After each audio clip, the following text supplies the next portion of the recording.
안녕하세요. 루시나 산부인과 원장 김창훈입니다. 오늘은 산전검사 중 하나인 갑상선 기능 검사에 대해 알아보려고 합니다. 갑상선 기능 검사에 대해 알아보기 전 우선 갑상선이 뭔지 알아보겠습니다. 갑상선은 방패 모양의 내분비샘이란 뜻으로 인체의 목 부위 앞쪽에 후두 연골 아래 기도를 감싸듯이 하부 기관지 근처에 위치해 있는데요. 모양은 나비 모양으로 좌우 두 개의 옆으로 구성된 기관으로 성인의 경우 크기는 가로로 5cm 정도, 무게는 15g에서 약 20g 정도입니다. 정상 크기라면 겉에서 만져지지도 보이지도 않죠. 시상하부 내하수체와 축을 이루어 갑상선 호르몬을 생산하고 분비합니다. 갑상선 호르몬은 신체의 모든 기관이 원활하게 잘 작동하도록 몸을 데워주고 또는 시동을 걸어주는 보일러나 윤활유 역할을 하는데요. 우리 몸에서 열 발생에 관여하고 체온을 조절하며 신진대사에 관여합니다. 그리고 감정 조절에도 영향을 미치죠. 또한 임신 중에는 태아의 성장과 발달에도 중요한 역할을 합니다. 임신 중 갑상선 호르몬의 분비 이상이 생기면 태아의 뇌발달에 지장을 주기 때문에 매우 중요하죠. 그리고 갑상선에는 갑상선 호르몬 이외에도 골밀도 유지를 위해 칼슘 대사에 관여하는 칼시토닌을 생산합니다. 이처럼 우리 몸에서 중요한 갑상선은 갑상선 호르몬과 칼시토닌을 적절한 양으로 조절을 합니다. 갑상선 호르몬 종류에는 T3, 3요오도 티로닌과 T4, 티록신 두 가지가 있습니다. 갑상선 호르몬은 갑상선 음성 대먹임 기전을 통해 갑상선 호르몬을 일정하게 유지하는데요. 음성 대먹임 기전이란 많으면 적게 넣도록 하고 적으면 많게 하는 호르몬 조절 기전 중 가장 중요하죠. 즉, 갑상선 호르몬 T3, T4가 감소하면 혈중 갑상선 호르몬 수치가 저하되고 이를 감지한 뇌하수체가 TSH 분비를 증가시켜서 갑상선 호르몬 분비가 증가하는데요. 반대로 갑상선 호르몬이 증가하면 혈중 갑상선 호르몬 수치가 상승하고 이를 감지한 뇌하수체가 TSH 분비를 감소시켜 갑상선 호르몬 분비가 감소하죠. 그럼 이런 갑상선 호르몬이 임신 중에는 어떤 영향을 주는지 궁금하시죠?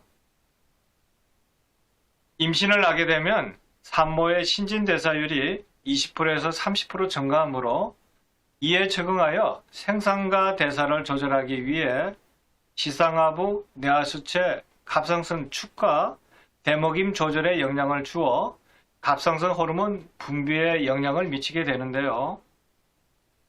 갑상선 호르몬은 T3, 3요오도 티로닌과 T4, 티록신이 있는데 이들은 혈장에서 운반 단백질에 강하게 결합되어 있고 단 1% 정도만 유리 호르몬 상태로 존재하면서 대사적으로 활성을 띠고 작용하게 됩니다.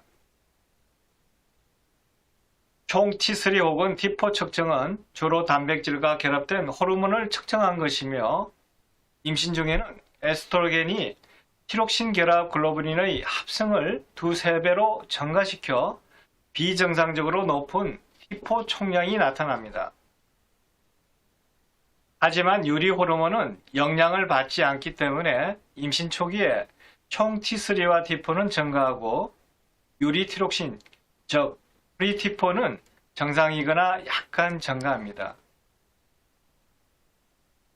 또한 임신을 하면은 임신 호르몬, 즉 HCG가 뇌하수체 갑상선 호르몬 분비에 경쟁적으로 작용함으로써 갑상선 호르몬은 약하게 자극되어 갑상선 호르몬의 생성과 분비를 촉진하는데요. 따라서 총 T3와 T4가 증가해 TSH는 음성 대목임 기전에 의해 감소하게 되죠. 임신 호르몬은 임신 10주의 최고조에 올랐다가 점차 감소하게 되는데요. 이에 따라 TSH가 초기에 낮아졌다가 점차 증가하여 정상 범위로 회복되는데, 그래서 임신 시기별 호르몬의 정상 범위가 달라지게 되죠. 임신 중에는 태아의 성장과 발달에도 이 갑상선 호르몬은 중요한 역할을 합니다. 임신 중 갑상선 호르몬 분비의 이상은 태아의 성장과 발육에 영향을 미치고 인지 기능과 뇌 발달에도 영향을 주기 때문에 갑상선 호르몬 조절은 매우 중요합니다. 임신 중 갑상선 기능 항진증은 유산, 조산, 자궁 내 성장 지연, 저체중아를 일으키고 임신부에게는 임신성 고혈압 및 우려성 심부전 등이 생길 수 있습니다. 반면 현성 갑상선 기능 저하증은 미숙아, 저체중아, 유산 등의 임신 합병증을 일으키고 태아에게는 뇌 발달과 성장에 영향을 주어 인지 기능 장애 등이 올 수 있습니다.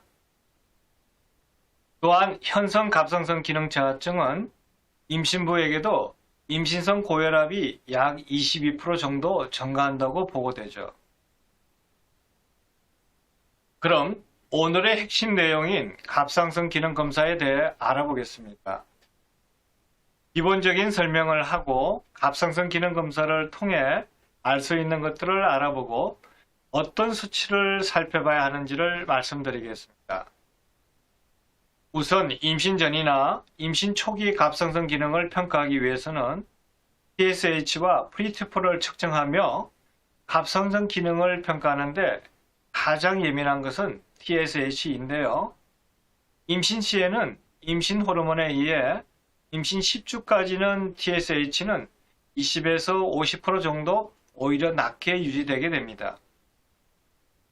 갑상선 호르몬 수치가 정상이라면 갑상선 기능은 정상, 높은 수치라면 갑상선 기능 항진증 혹은 갑상선 중독증이라고 하고, 낮은 수치인 경우를 갑상선 기능 저하증이라고 하죠. 하지만 갑상선 호르몬 수치가 정상이어도 TSH가 높거나 낮은 경우는 정상이 없어 무정상 갑상선 기능 장애라고 합니다. 혈중 갑상선 호르몬 수치가 정상이면서 혈중 TSH 수치가 낮은 상태를 무정상 갑상선 중독증 혹은 무정상 갑상선 기능 항진증이라 하고, 혈중 갑상선 수치가 정상이면서 혈중 TSH 수치가 높은 경우를 무정상 갑상선 기능 저하증이라고 합니다.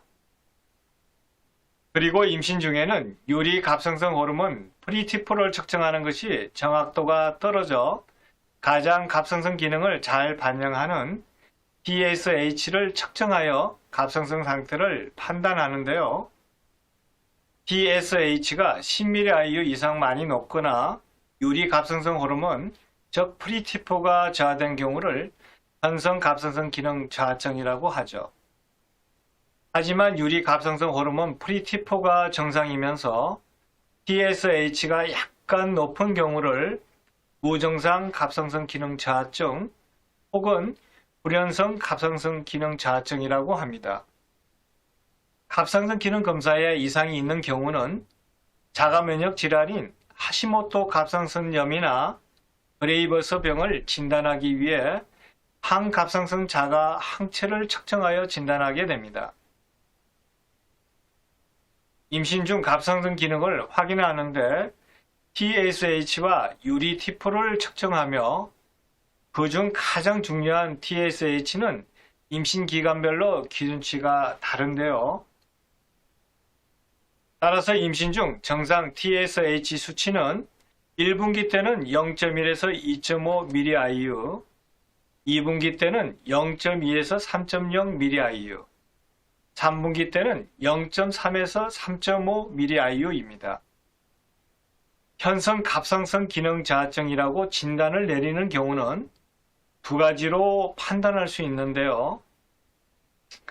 첫째는 유리티포의 감소와 정상 TSH의 수치인 2.5mIU보다 증가한 경우이고, 두 번째는 유리티포 농도에 관계없이 TSH가 10mIU 이상인 경우로 정의하고 있습니다.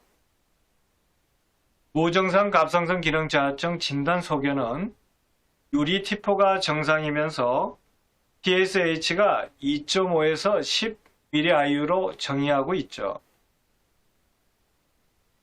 무증상 갑상선 기능 저하증 임신부는 임신 16주에서 20주까지는 매 4주마다, 임신 26주에서 32주 사이에는 매 4주 또는 적어도 한 번은 프리티포와 TSH를 측정하여 현성 갑상선 기능 저하증으로 진행되는지 확인해야 합니다. 그리고 산후 6주경에 갑상선 기능 검사를 하여 산후 갑상선 염으로 진행되는지 확인해야 합니다. 오늘은 갑상선과 임신과의 연관성, 그리고 갑상선 기능 검사까지 알아봤는데 어떠셨나요? 임신 중 발생하는 갑상선 질환들은 여러 가지 요인으로 나타날 수 있어 정확히 뭐가 문제다 야기하기 힘든 측면이 있는데요.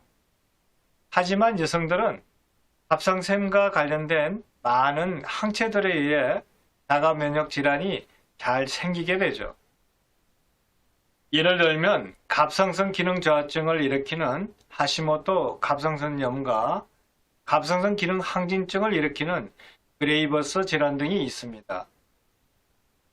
그리고 기능뿐만 아니라 갑상선에 결절이나 갑상선염 등 갑상선 이상이 생기기 쉽죠.